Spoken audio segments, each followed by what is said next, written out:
Okay, right now in question A2, they say that on the set of x's provided below, sketch g of x for the for if f of x is an element of a negative 180 degrees to 180 degrees.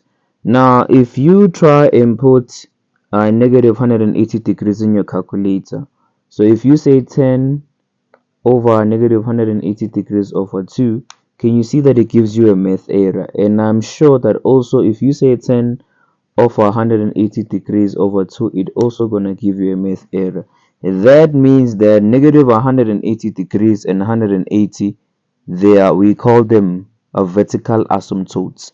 So those will be the vertical asymptotes for that function over there, right? So in the paper now you are supposed to use dash lines. For me here, it's gonna be hard for me to try and use dash lines because they're not gonna be accurate and much beautiful for you to see. So I'm gonna just draw a line. So I'm gonna use a line going that way up until that way, and then I'm gonna draw another purple line going that way, going up until that way. All right, but yours should be dash line using a ruler in the question paper. All right, and then another thing, if you say 10 of a negative 150 over 2, the answer that you get is going to be negative 3.73. That's a bigger number. Let's see, it's going to be hard for us to try and plot that, to locate that in the negative, so it's even going to be down here, so it's going to be hard for us to try and locate that number. Let's go and try negative 120. So we're going to say 10 of a negative 120 over 2, and if we do that, you get negative square root 3. Okay, let's just see what we're gonna do. Let me try 10 of a negative 90 over 2. I get negative 1. So negative 90, it gives you negative 1.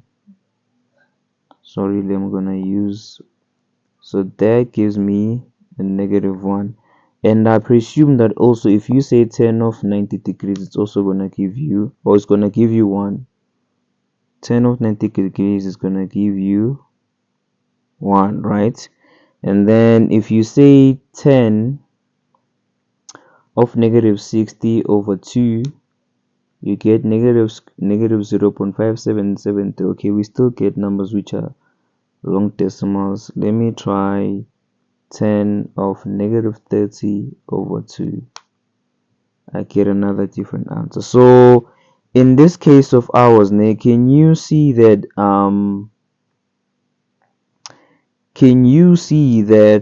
the vertical asymptote in it will only be, it will only be negative 180 degrees and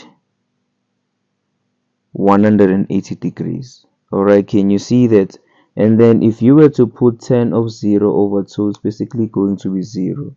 So there it's going to be 0, right? So we have vertical asymptotes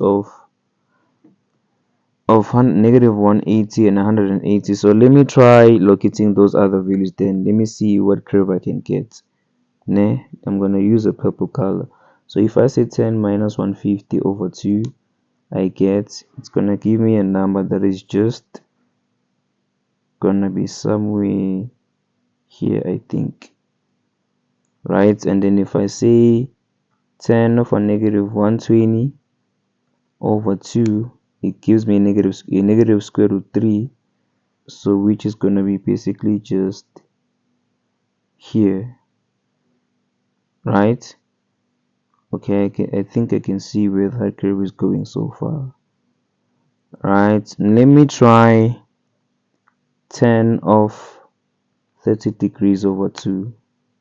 It gives me 0.26, so that 0.26 is going to be somewhere around here. And then 10 of 60 degrees divided by 2 is going to be 0.5, is going to be somewhere around here. And then if you say 10 of 120 over 2, it starts to increase, which is going to be 1.73, which is probably going to be around here. Then if you say 10 of 150 divided by 2, you get 3.773, which is probably also gonna be somewhere there.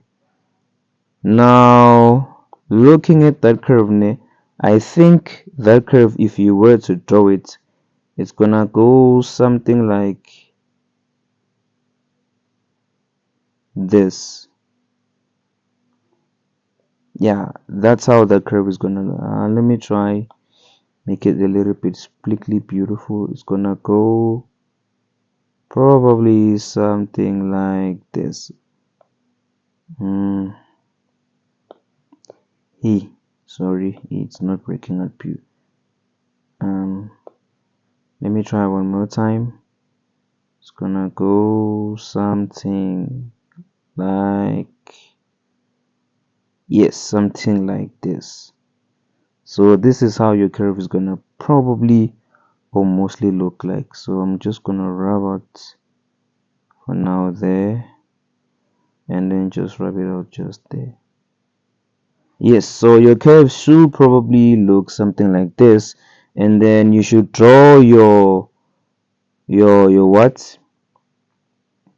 You should draw on your negative 180 and 180 degrees your dashed lines, showing that at those points over there we're gonna basically have vertical asymptotes. And now you gotta know that those there and negative 180 and 180 are your vertical asymptotes. Yeah, and then basically your curve should probably look something like this. Now can I see? Do they say that we need to tell them what are your x and no? They don't tell us. They just want us to draw the function. Yeah, so this is how you can actually draw the function. Probably something around like this. All right. Hope that's understandable.